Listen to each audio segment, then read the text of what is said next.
Hello everyone. So today we will discuss about computer evolution and introduction. So आज हम computer के बारे में डिस्कस करेंगे कि उसका इवोल्यूशन कैसे हुआ, कैसे हमने कंप्यूटर्स को यूज करना स्टार्ट हुआ, उसके क्या क्या जनरेशन्स आई और अब हम कौन सी जनरेशन पे वर्क कर रहे हैं, एंड उसका इंट्रोडक्शन वो क्या होता है और उसकी क्या क्या कैरेक्टरिस्टिक्स हैं. सो आज हम ये सब डिस्कस करेंगे.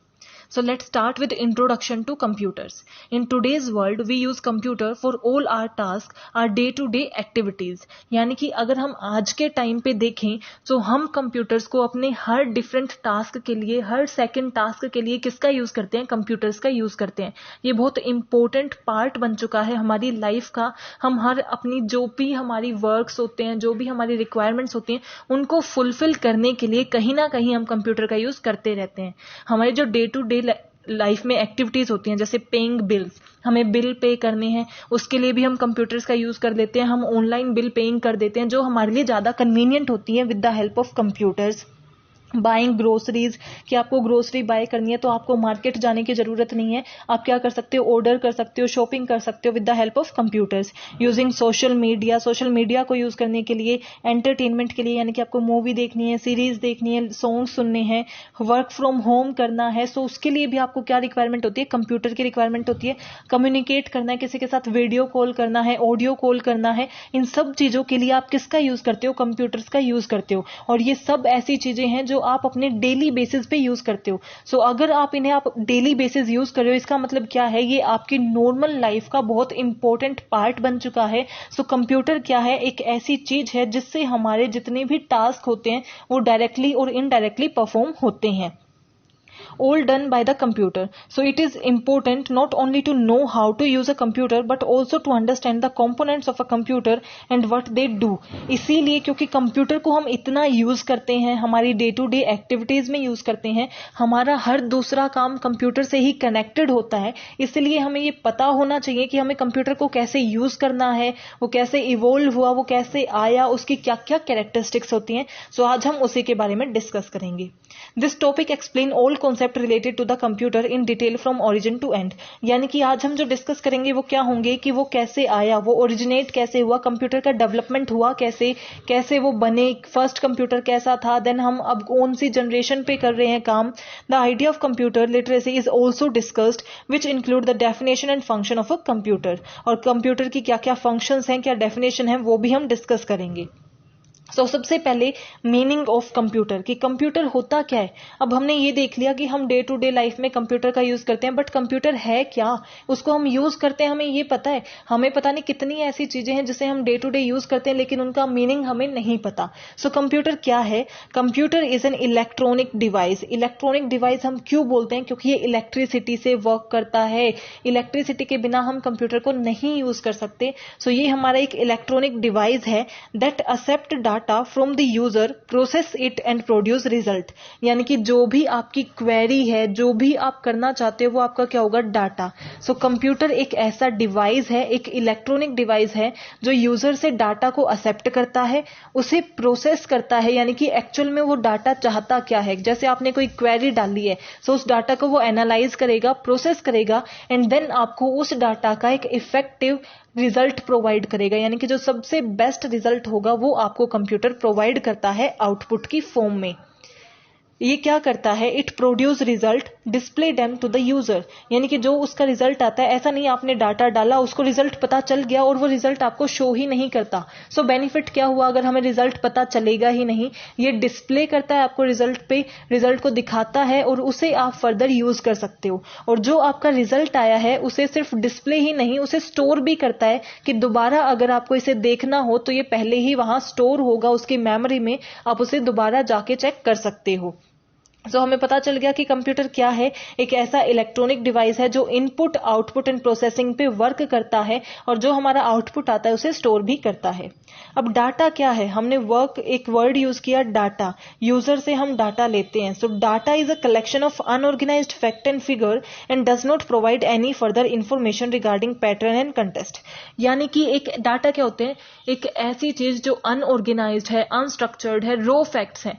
अगर एक कंप्यूटर के अंदर हम डाटा डाटा डाल रहे हैं तभी तो हम उससे इंफॉर्मेशन लेंगे। अगर हमारे पास पहले से इंफॉर्मेशन है, पहले से हमारे पास कुछ ऐसी इंफॉर्मेशन है जिससे हम डिसीजन मेकिंग कर सकते हैं, तो हम क्यों क्वेरी डालेंगे, हम क्यों कंप्यूटर का यूज करेंगे। कंप्यूटर का यूज ही हम क्यों करते हैं, ताकि डाटा को हम इंफॉर्मेशन में कन्वर्ट कर सकें।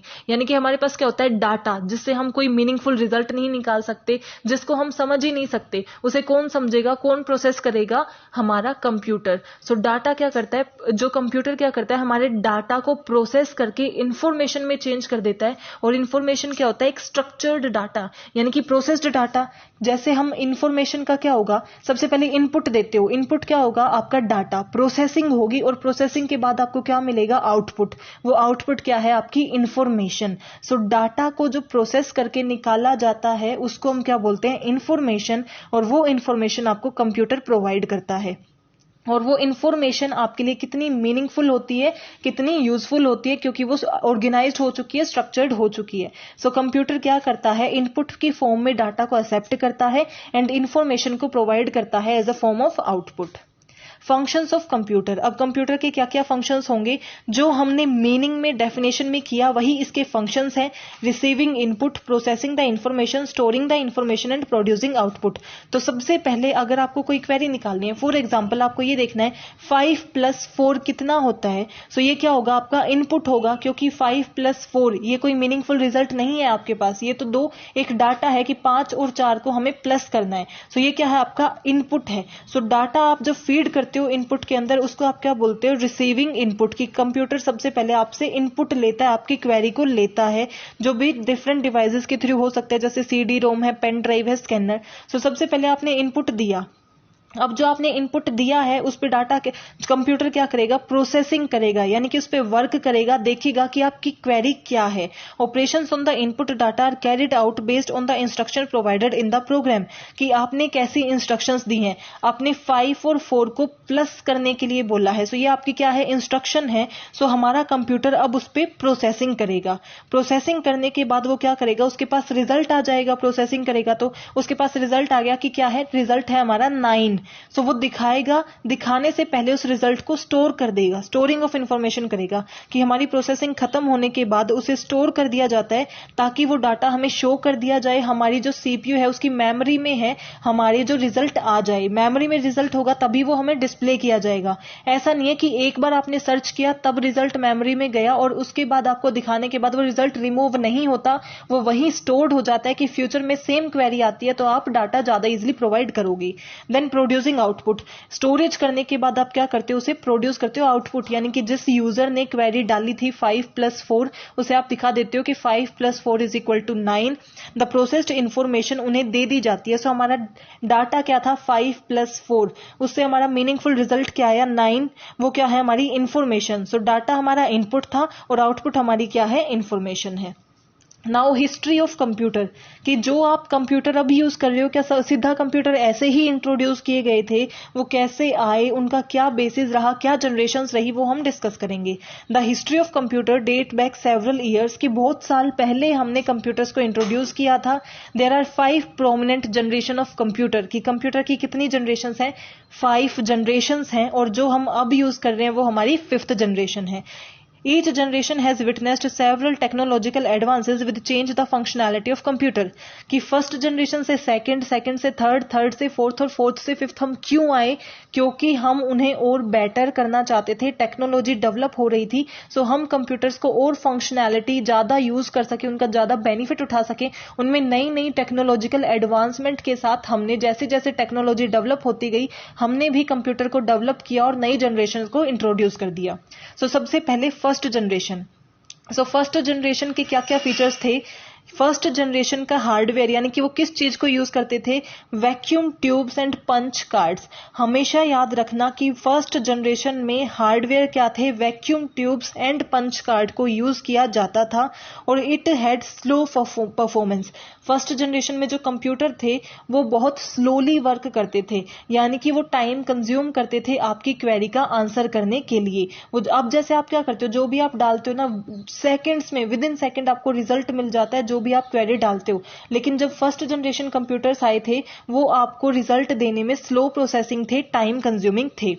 It occupied large size due to the use of vacuum tubes. क्योंकि हम वैक्यूम ट्यूब और पंच कार्ड्स का यूज कर रहे थे तो उनका साइज लार्ज था, एक रूम जितना साइज होता था कंप्यूटर्स का। सो जब हमारे फर्स्ट जनरेशन कंप्यूटर आए थे वो क्या थे, उनका साइज भी बहुत बड़ा था और उसको रखने के लिए इसीलिए हमें स्पेस की भी बहुत ज्यादा रिक्वायरमेंट थी और वो स्लो परफॉर्मेंस करते थे।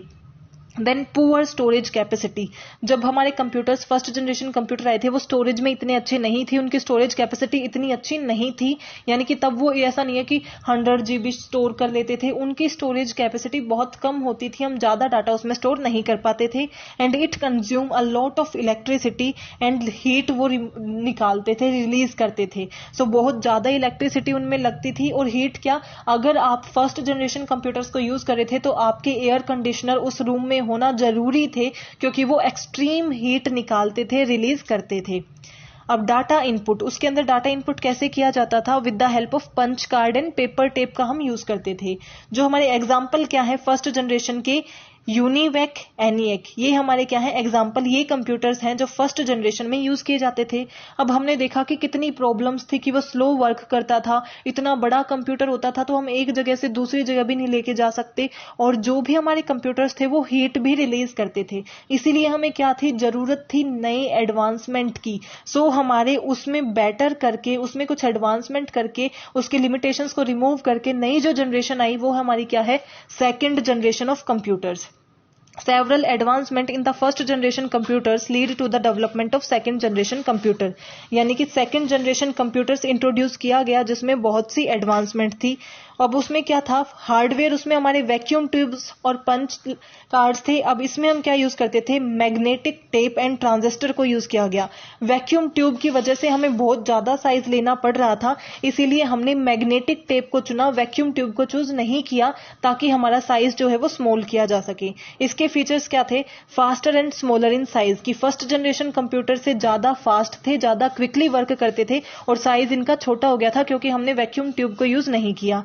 Reliable and energy efficient then the previous generation, energy come use करते थे और ज्यादा रिलायबल थे, और कॉस्ट भी इनकी कम आती थी। जो हमारे फर्स्ट जनरेशन थे वो बहुत ज्यादा कॉस्टलियर होते थे क्योंकि हमें एयर कंडीशनर लगाने पड़ते थे, स्पेस ज्यादा देना पड़ता था। सो ये हमारे क्या है, लेस कॉस्टलियर होते थे। इसके एग्जाम्पल क्या है, हनीवेल 400, CDC 1604, ये सब किसके एग्जाम्पल हैं, सेकेंड जनरेशन कंप्यूटर। अब सेकंड जनरेशन कंप्यूटर फर्स्ट से तो बेटर थे, लेकिन फिर भी हम उनमें और एडवांसमेंट कर सकते थे, उसको और अच्छे तरीके से यूज कर सकते थे, ज्यादा एफिशिएंटली यूज कर सकते थे। देन हमारा इंट्रोड्यूस किया गया थर्ड जनरेशन ऑफ कंप्यूटर, जिसको हम इंटीग्रेटेड सर्किट भी बोलते हैं। इसमें इंटीग्रेटेड सर्किट का यूज किया गया, जैसे वो हमारे क्या थे, हार्डवेयर में यूज किया गया, जो हमारे अब भी यूज किए जाते हैं। So integrated circuit made of semiconductor material, यानी कि सिलिकॉन का बना होता था। Large capacity disk and magnetic tape का यूज किया गया, इसमें भी मैग्नेटिक टेप का भी यूज किया गया, डिस्क का भी यूज किया गया और इंटीग्रेटेड सर्किट का यूज किया गया, जो उसके साइज को स्मॉल करने में और उसकी स्पीड को इंप्रूव करने में हेल्प करता था। सो ये इसके फीचर्स क्या हो गए, ये ज्यादा फास्टर हो गया, सब क्विकली वर्क करने लग गया, साइज इसका और छोटा हो गया, ज्यादा रिलायबल और हमारे लिए अफोर्डेबल हो गया, यानी कि चीप हो गया। सो हमारी जो सेकंड जनरेशन है उससे और बेटर हो गया, इजी टू एक्सेस हो गया, और इसको स्पेस की भी क्या थी, कम रिक्वायरमेंट थी क्योंकि इसका साइज और छोटा हो गया था। इसमें हम डाटा किसके थ्रू डालते हैं, कीबोर्ड और मॉनिटर के थ्रू हम इनपुट डालते थे। इसके एग्जांपल हैं IBM 360, 370, CDC 6600, ये सब क्या है, हमारी थर्ड जनरेशन। उसके बाद इंट्रोड्यूस की गई फोर्थ जनरेशन। जैसे जैसे हमारी टेक्नोलॉजी और डेवलप हुई, हम और एडवांसमेंट के साथ आए फोर्थ जनरेशन को लेके। फोर्थ जनरेशन में हमने क्या यूज किया, इंटीग्रेटेड सर्किट के साथ very large scale integration technology को यूज किया। Magnetic tape, floppy disk, semiconductor memory, इन तीनों चीजों को यूज करके मेनली इसमें very large scale integration technology को यूज किया, इसीलिए बेटर हो गई, यानी कि हमने एक एडवांस टेक्नोलॉजी को इसमें यूज किया, जिसकी वजह से ये क्या हो गए, हाई लेवल परफॉर्मेंस आपको देने लग गए। इनका साइज बहुत छोटा हो गया, इजी टू यूज हो गए, हैंड हेल्ड कंप्यूटर्स बन गए, यानी कि आप उसे इजीली पोर्ट कर सकते हो, एक जगह से दूसरी जगह ले जा सकते हो, और आपको एक्सटर्नल कूलिंग की कोई रिक्वायरमेंट नहीं हुई क्योंकि वो हीट जो है मिनिमम हो गई थी। अब वो उतनी हीट रिलीज नहीं करते थे, अफोर्डेबल हो गए थे।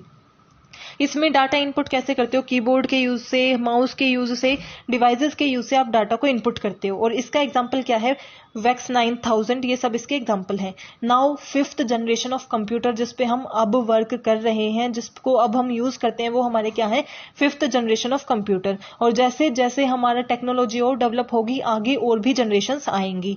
These are the modern and advance computer, की ये सबसे मॉडर्न और एडवांस कंप्यूटर है।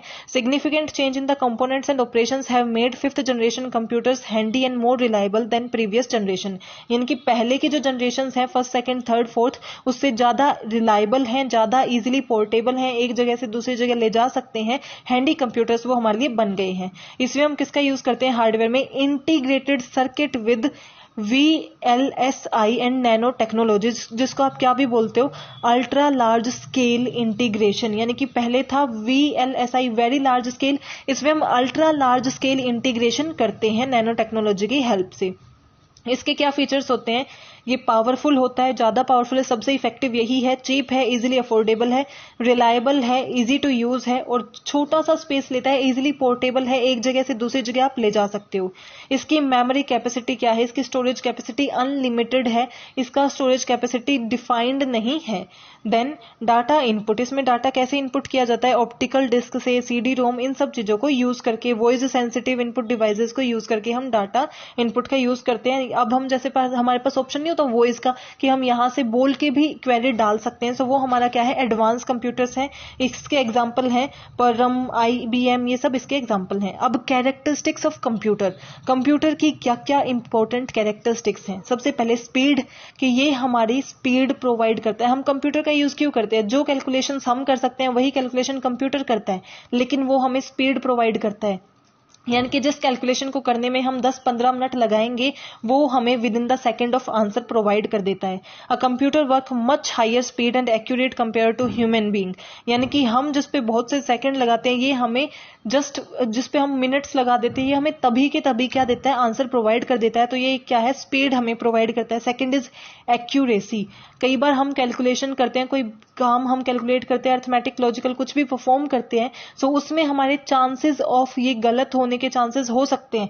यानी कि हम पूरा एक्यूरेट नहीं होते, 100% हमारा सही है, ये हमें रीचेक करना पड़ता है। लेकिन कंप्यूटर ने अगर रिजल्ट दिखाया है तो वो एक्यूरेट ही होता है। अगर आपने कोई कैलकुलेशन परफॉर्म कराई है, मल्टीप्लिकेशन है, डिवीजन है, तो वो आपको एक्यूरेट रिजल्ट ही प्रोवाइड करते हैं।